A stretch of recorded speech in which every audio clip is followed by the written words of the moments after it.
Oh, my name is Lisa. This is my daughter Jacqueline. We're both from New York and New Jersey. How do you guys feel about today? We're very happy, very relieved to have President Trump back in the White House and have our country back.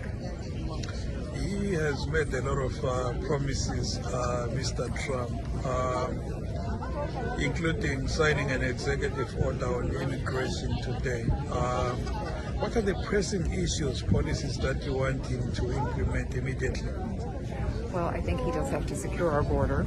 Right? We've had an invasion for the past 4 years of our border and unvetted immigrants coming in, and we need to curtail crime. Crime is rampant in our big cities, and I'm just happy that the lawfare hopefully is over. He's been persecuted. They've attempted to kill him twice, and our country just seems to have been spiraling down. So he also talked about coming in as a peacemaker and yes. not starting any wars. Do you think he'll be able to stop the wars that we have already?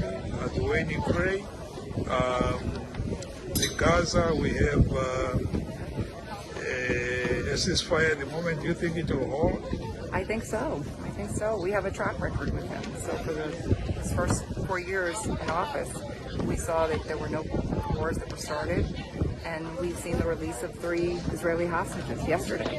And I think that was a result of his peace through strength, right? He made it clear that all hell would break out if the hostages weren't released by the time he took office. And I think people respond to strength.